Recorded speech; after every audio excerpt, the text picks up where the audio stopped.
Donald Trump's wealth isn't just about towers in New York and golf courses in Scotland. It's about private jets lined with gold, penthouses dripping with marble, and a hidden real estate empire so secretive that even seasoned investigators can't fully pin it down. For decades, Trump has carefully mixed real fortune with showmanship, creating a lifestyle that looks untouchable on the surface. But underneath lies controversy, exaggeration, and mystery. Today, we're breaking open the vault on his private jets, his gold-plated mansions, and the real estate deals he doesn't want anyone to know about. Sitting high above Manhattan in Trump Tower is an apartment designed to scream wealth.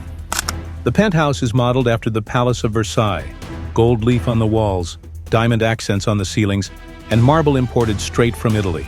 There's a crystal chandelier in almost every room, and even the doors are plated with 24-karat gold.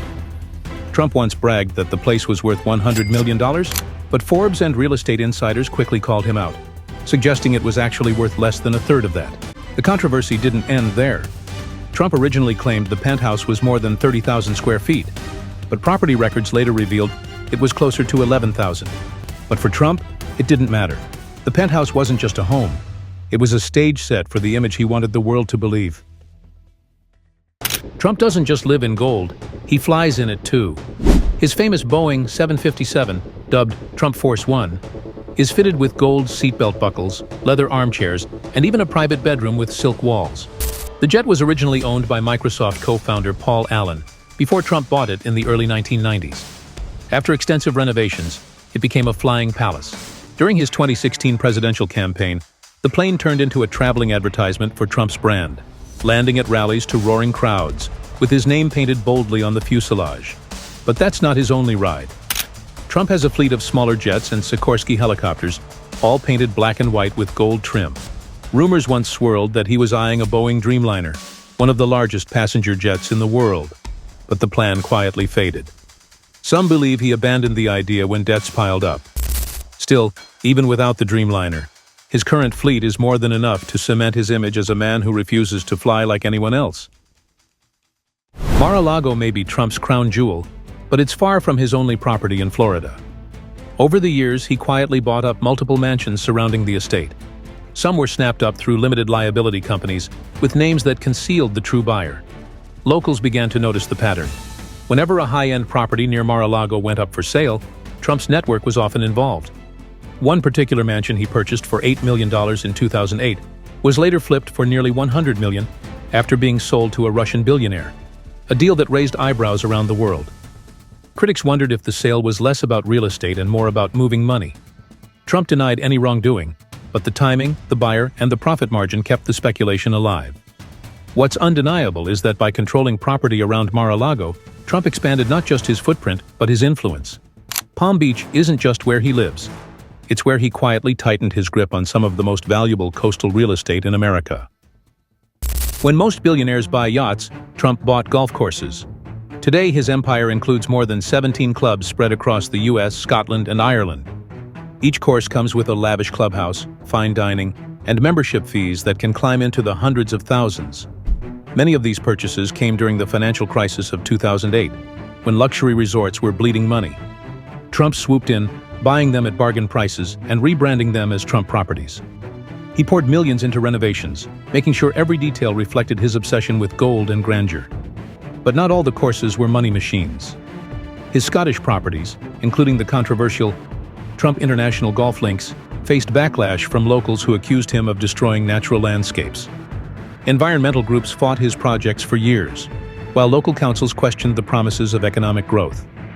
Still, Trump persisted, often bragging that his courses were the best in the world. Whether profitable or not, they served his bigger goal, putting the Trump brand in places where power and prestige mattered most. While Trump's brand is deeply tied to New York and Florida, his foray into California revealed just how savvy and secretive his real estate moves could be. In Beverly Hills, he once owned a mansion just minutes from Rodeo Drive, bought for $7 million. A few years later, he sold it for nearly double the price. On paper, it was just a successful real estate flip. But when journalists dug deeper, they uncovered a trail of offshore companies and unusual ownership transfers linked to the sale.